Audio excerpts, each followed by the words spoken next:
નમસ્કાર મિત્રો, સ્વાગત છે માનવ જ્ઞાન સેશનમાં જે ફરીવાર નવા વિડીયો સાથે મળી રહ્યા છીએ। મિત્રો આપણે જે મહત્વપૂર્ણ અત્યારે હાલ ફિલહાલ જે અપડેટો ચાલુ છે, પ્રોવિઝનલ મેરિટ લિસ્ટના હોય ડોક્યુમેન્ટ માટેના તમામ ઉમેદવારો માટેનો જે ટાઈમ આપવામાં આવ્યો છે અને તમામ ઉમેદવારો ડોક્યુમેન્ટની પ્રોસેસમાં લાગી ગયેલા હશે અને ડોક્યુમેન્ટ બાબતે પણ આપણે અપડેટ મૂકી ચૂક્યા છે કયા કયા ઇમ્પોર્ટન્ટ ડોક્યુમેન્ટ જરૂર છે ટેટ 1 માટે। હવે હાલ ફિલહાલ જે ન્યૂઝ જે ચાલુ છે મિત્રો છે, ખાસ મિત્રો આપણને ખબર છે કે ફરીવાર એક આંદોલન જોવા મળ્યું હતું। હવે આંદોલનમાં મુખ્ય કઈ વાત ઉપર ચર્ચા જોવા મળી હતી અને આમાં આંદોલનમાં શું ફરક પડી શકે છે, શું મોટો વળાંક આવી શકે છે મિત્રો, તમામ ઉમેદવારોનું એનાલિસિસ આજે આપણે લઈને આવ્યા છીએ। આમાં કોને બેનિફિટ મળશે, જનરલ હોય, ઓબીસી, એસટી, એસસી, તમે કઈ કેટેગરીના છો અને ખાસ મિત્રો કમેન્ટ સેક્શનમાં જણાવજો આમાં આવું થવું જોઈએ કે ન થવું જોઈએ, એ પણ ચોક્કસ તમે તમારા મંતવ્યો રજૂ કરી શકો છો આજના આ માનવ જ્ઞાન સેશનમાં કમેન્ટ સેક્શનમાં। તો મહત્વપૂર્ણ ચર્ચા કરીએ મિત્રો, તો સંપૂર્ણ એનાલિસિસની આપણે ચર્ચા કરી લઈએ। એના પહેલાં મિત્રો ખાસ અહીંયા તમને જોવા મળ્યું છે કે ભરતી આંદોલનો જે જોવા મળ્યા છે, અહીંયા તમને જોવા મળી રહ્યા છે। ઓબીસીની 27% અનામતની અહીંયા મહત્વપૂર્ણ માંગ જોવા મળી રહી છે। રોસ્ટારની વાસ્તવિકતા શું છે, રોસ્ટાર પ્રમાણે આપણને જગ્યાઓ આપવામાં આવી છે, રોસ્ટારની હાલ ફિલહાલની વાસ્તવિકતા શું છે, અનામતનું ગણિત આપણને શું કહી રહ્યું છે અને ઓપન કેટેગરી પર શું અસર અહીંયા જોવા મળી શકે છે। તો આજના આ વિડીયોમાં ખાસ બના રહેજો, કેમકે જે તે ઉમેદવારો આમાં તમામ ઉમેદવારો માટે છે, તમે ઓબીસીમાં હોય તો પણ, જનરલમાં હોય તો પણ, એસસીમાં, એસટીમાં, તમામ જે પણ કેટેગરીના ઉમેદવારો છે આપણા, એમના માટે આજના મહત્વપૂર્ણ અપડેટ છે। આમાં કોને ફાયદો થઈ શકે છે અને કોને નુકસાન થઈ શકે છે એની ઉપર પ્રોપર આપણે થોડી ચર્ચા કરી લઈએ મિત્રો। એના પહેલાં જે ઉમેદવારોએ એ આંદોલન વિશેની અપડેટ નથી નિહાળી તો એનો ઓલરેડી આપણે વિડીયો બનાવી ચૂક્યા છે, ઘણા ઉમેદવારો જોઈ ચૂક્યા છે। ડોક્યુમેન્ટ બાબતે કોઈ પ્રશ્ન હોય તો પણ કમેન્ટ કરી શકો છો, બીજા પણ કોઈ પ્રશ્ન હોય તો તમે ચોક્કસ જણાવી શકો છો। બાકી આજના આ વિડીયોની શરૂઆત કરી દઈએ। હવે વાત કરીએ મિત્રો, અહીંયા તમને જોવા મળ્યું છે કે આંદોલનનો ઇતિહાસ મહત્વપૂર્ણ કેટલા તબક્કાનો આપણને જોવા મળ્યું છે કે તબક્કો પહેલો હતો જે ટેટ પરીક્ષા માટેની રજૂઆત જે કરી હતી, જ્યારે આપણે શરૂઆત કરી છે ત્યારથી આપણે એના અને અંત સુધીની અહીંયા અપડેટ આપી છે। તબક્કો 2 જે રિવાઇઝર આન્સર કી બાબતેની માંગ હતી, તબક્કો 3 પીએમએલ પ્રોવિઝનલ હતું એની અપડેટ આવી ગઈ છે। ફાઇનલ મેરિટ લિસ્ટ મિત્રો આવી શકે છે, એટલે કે ડીવીનો ચાન્સ તમને મળ્યો છે અહીંયા, એટલે કે તમને ટાઈમ આપવામાં આવ્યો છે ડીવીની પ્રોસેસ આગળ વધારવા માટે થઈ।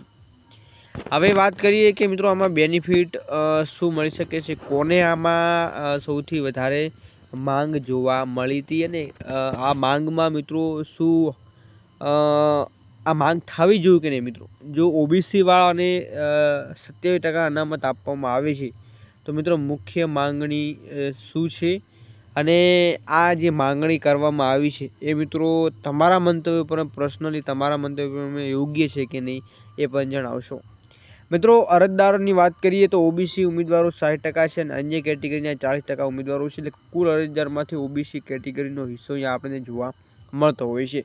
જે તે ઉમેદવારો છે ને જેની જે તે ભરતીની પ્રોસેસ થાય છે એ પ્રમાણે અહીંયા કેટેગરી વાઇઝ જે તે જગ્યાઓ હોય છે એની અહીંયા મહત્વપૂર્ણ આપણને અપડેટ મળતી હોય છે મિત્રો। ઓબીસીના ઉમેદવારોએ જે અરજી આંદોલનો કર્યા છે એમાં મિત્રો મુખ્ય માંગ એમની જે જગ્યાઓ છે એ પૂરતો ન આવવાથી પૂરી કરવા માટે થઈ અને જે પ્રમાણે જેમની કેટેગરીની જગ્યાઓ છે એ જગ્યાઓ હાલ ફિલહાલ મળતી નથી એવા અહીંયા આપણને અણસાર જોવા મળ્યા છે અને આંદોલન પણ એ જ કહી રહ્યું હતું। હવે રોસ્ટારની વાસ્તવિકતા શું છે, અહીંયા ઓબીસી માટે અને સાથે ઓપન કેટેગરીમાં હોય એના પહેલાં વચમાં હોય છે રોસ્ટાર। આવા રોસ્ટાર વાસ્તવિકતા શું છે, રોસ્ટારની મુખ્ય કામગીરી શું છે એની ઉપર થોડી ચર્ચા કરીએ। હવે મિત્રો રોસ્ટાર સિસ્ટમ શું છે, તો કે શિક્ષકની નિવૃત્તિ કે રાજીનામાથી ખાલી પડેલી જગ્યા તે જ કેટેગરીમાં ઉમેરાય છે। અહીંયા તમને જોવા મળ્યું છે કે શિક્ષકની જે નિવૃત્તિ કે રાજીનામાથી જે ખાલી જગ્યા પડે છે એ કેટેગરીમાં ઉમેરાય છે, અહીંયા તમને જોવા મળ્યું છે, એને રોસ્ટાર કહેવામાં આવે છે। એટલે કે રોસ્ટારની જગ્યાઓ આપણે અલગ હોય છે, જેની વાત કરીએ તો કે રોસ્ટાર આપણને ખબર છે કે રોસ્ટારની જગ્યાઓ બહાર પડતી હોય છે, જેમાં શિક્ષકો કોઈ નિવૃત્ત થાય છે અથવા તો કોઈ પણ એવા શિક્ષકો છે જે બીજી કોઈ નોકરી માં લાગી ગયા હોય તે લોકો રાજીનામું આપતા હોય છે. પછી મિત્રો રોસ્ટર પ્રમાણે જગ્યાઓ આવતી હોય છે, એટલે કે રોસ્ટરની અલગ એક જગ્યાઓ પડતી હોય છે અને તે જ કેટેગરીમાં ઉમેરાતી હોય છે. હવે આ જગ્યાઓ રોસ્ટર પ્રમાણે જો માહિતી મહત્વપૂર્ણ કે રોસ્ટર પ્રમાણે લેવામાં આવતા નથી ઉમેદવારોને, એવી પણ માંગ અહીંયા જોવા મળી રહી છે. રોસ્ટરની પ્રક્રિયા મિત્રો વાત કરીએ તો કે અહીંયા 20 થી 25 વર્ષ સેવા આપ્યા પછી શિક્ષક નોકરી પર લાગે છે અને તે સેવા આપે છે. પછી નિવૃત્તિ થાય છે કે શિક્ષક નિવૃત્તિ થાય પછી રાજીનામું અથવા આપે છે અને જગ્યા ખાલી પડે છે તો નિવૃત્ત શિક્ષકની કેટેગરી મુજબ જગ્યા ખુલે છે. જ્યાં તમને જોવા મળ્યું છે જો જગ્યા ખાલી પડે છે તો એ નિવૃત્ત શિક્ષકની જે કેટેગરી છે એ મુજબની જગ્યાઓ ખુલે છે. કઈ કેટેગરીમાંથી જે છે એ રોસ્ટર પ્રમાણેની અહીંયા પ્રોસેસ જોવા મળતી હોય છે. હવે વાત કરીએ બીજી મિત્રો તો કે અહીંયા આપણને ખબર છે કે કેટેગરી વાઇઝ જે જગ્યાઓ છે એમાં આપણને જોવા મળી રહ્યું છે. તો મહત્વપૂર્ણ એ છે કે હાલ ફિલહાલ જે આંદોલનો ચાલી રહ્યા છે એ છે કે જે કેટેગરી પ્રમાણે જગ્યાઓ આવી નથી. અહીંયા તમને જોવા મળ્યું છે કે ઓબીસીમાં મિત્રો અહીંયા 27% જે અનામત છે તો એમને 2700 ની આજુબાજુ અહીંયા આપણને જે બેઠકો છે જોવા મળી રહી છે. એસટીમાં 15% અનામત છે તો અહીંયા 1500 ની આજુબાજુ છે. ઈડબ્લ્યુએસમાં 10% છે તો અહીંયા 1000 ની આજુબાજુ અહીંયા આપણને બેઠકો જોવા મળી રહી છે. તો આવી રીતે બેઠકો મિત્રો આપણે કરતા હોઈએ છીએ જે અહીંયા તમને જોવા મળી રહ્યું છે. પરંતુ અહીંયા આ એક અનુમાની છે.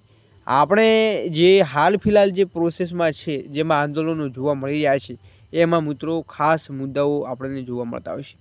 હવે મિત્રો આ બધી જગ્યા તમે અનામતથી જો કાઢો છો અલગ અલગ કેટેગરી વાઇઝ જે પીએચની હોય, ઈડબ્લ્યુએસ હોય, અલગ અલગ હેન્ડીકેપની હોય, જે તે મિત્રો જગ્યાઓ નીકાળતા અહીંયા ઓપનવાળા પાછળ શું વધે છે એ પણ તમારે મિત્રો કમેન્ટમાં જણાવવાનું છે. કેમ કે જે તે જગ્યાઓ આપણને આપવામાં આવી છે જે આપણી સીટ પ્રમાણે એ જગ્યાઓ પછી પાછળથી ઓપન કેટેગરીમાં જગ્યાઓ વધે છે એમાં કેટલી છે. કેમ કે ઓપનમાં આપણને ખબર છે કે કોમ્પિટિશન બધાની હોય છે ઓપનમાં. તો આવી રીતે મિત્રો આપણને જોવા મળતું હોય છે. તો મહત્વપૂર્ણ જે 11,000 ભરતી છે વિદ્યા સહાયકમાં એમાં શું મિત્રો કોઈ એવી છુપી રીતે કોઈ એવો કાંડ થયેલો છે કે જે જગ્યાઓ છે એનું પ્રોપર એનાલિસિસ સાથે વહેંચણી નથી થઈ? તો મિત્રો ચોક્કસ તમારો મંતવ્ય શું છે ચોક્કસ તમે ડિટેલ્સમાં પણ સમજાવી શકો છો. કોઈ એવા ઉમેદવાર હોય કે જે ડિટેલ્સમાં માહિતી સમજાવવા માંગતા હોય તો એ પણ તમે કમેન્ટ સેક્શનના માધ્યમથી તમામ મિત્રો સુધી પહોંચાડી શકો છો. તો ખાસ મિત્રો સમજાવશો તમારા કેટેગરીમાં તમને કેટલો ફાયદો જોવા મળતો હોય છે. તો આજનો આ વિડીયો ખાલી મિત્રો આના ઉપર જ આપણે લાવ્યો છે કે આમાં કેટલો બેનિફિટ અને કેટલું રોસ્ટર પ્રમાણે જે સરકાર કાર્યવાહી કરી રહી છે, જે પગલાં લઈ રહી છે એમાં કેટલું સત્ય આપણને જોવા મળી રહ્યું છે. બાકી તમારો મંતવ્ય ચોક્કસ એક વિસ્તાર અથવા તો એક ટૂંકું તમારું એક શબ્દોમાં તમે કમેન્ટ કરી શકો છો. બાકી આજના વિડીયોમાં બસ આટલું જ. ફરીવાર મળીશું નવા ટોપિક સાથે. જય હિન્દ, જય ભારત.